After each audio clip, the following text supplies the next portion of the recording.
Hello guys, আসসালামু আলাইকুম। সবাই কেমন আছেন? আশা করি আল্লাহর রহমতে ভালো আছেন।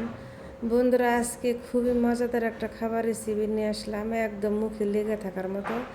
বিলের একদম টাটকা মাছ, ছোটো মাছ, চরচির গ্রামের বিলের। বন্ধুরা, এই মাছটা শহরে পাওয়া যায় না, খুবই কম পাওয়া যায়। বিলের পাঁচমিশালি মাছ। বন্ধুরা দেখেন কি সুন্দর, একদম চকচক করতেছে মাছটা। বন্ধুরা, এখানে পেঁয়াজ কুচি, কাঁচামরিচ কুচি কেটে নিয়েছি। মাছ সুন্দর করে কেটে কুটে পরিষ্কার করে ধুয়ে নিয়েছি। দেখেন বন্ধুরা, মাছটা দেখতে কত সুন্দর লাগতেছে। এই মাছটা বন্ধুরা চড়চড়া করে রান্না করলে কি যে মজা বন্ধুরা, মুখের রুচি মানে পেট ভরে যাবে, তো মুখের রুচি শেষ হবে না, শুধু ভাত খেতেই মন যাবে, এরকম একটা স্বাদের মাছ বন্ধুরা।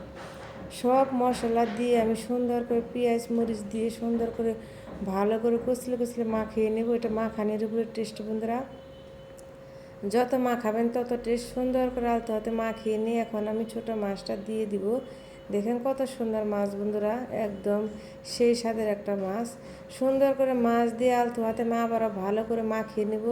মাখানি আমার বন্ধুরা 80% হয়ে যাবে রান্নাটা, এরকম করে সুন্দর করে মাখিয়ে নেব। দেখেন কি সুন্দর মাখানিটা হয়েছে। আমি আবার তেল দিয়ে সুন্দর করে আবারও ভালো করে আলতো হাতে মাখিয়ে দিব। দেখেন বন্ধুরা, মনে হয় রান্নাটা হয়ে গেছে, দেখে জিভে জল এসে গেছে। রান্নার আগেই মনে হয় এখনই কাঁচাই খাওয়া যাবে, এরকম একটা রান্নার। দেখেন মাখানিটা এরকম হয়ে গেছে। সুন্দর করে ভালো করে আমি আলতো হাতে কচলে কচলে মাখিয়ে নিব। বন্ধুরা, এই ছোটো মাছটা মাখানি সুন্দর হলে না, সে মাছটা খেতে বেশি টেস্ট হয়।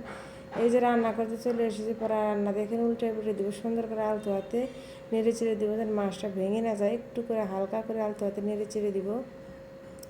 এরকম ছোটো মাছ চচ্চড়ি হলে বন্ধুরা কি যে মজা। আমার হাজব্যান্ড তো মনে করে ছোটো মাছ হলে তার আর কিছু লাগে না, এত তৃপ্তি করে সে ভাত খায়। আর আমারও খুবই পছন্দ ছোটো মাছ। ছোটো মাছ হলে আর কিছু লাগে না। ছোটো মাছ সবারই পছন্দ। ছোটো মাছ মানুষের মানে কাটতে কষ্টর জন্য নেয় না, এটা রান্না করতে সহজ, খাইতে খুবই মজা, কিন্তু একটু মানে কাটতে একটু কষ্ট।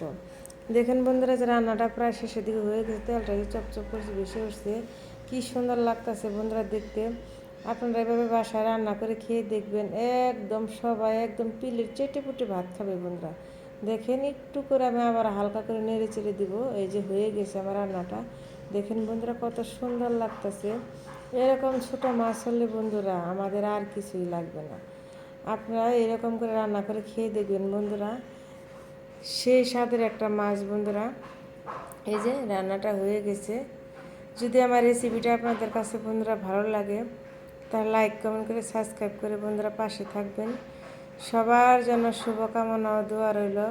আল্লাহ পাক যেন সবাইকে সুস্থ রাখে, ভালো রাখে। আল্লাহ হাফেজ।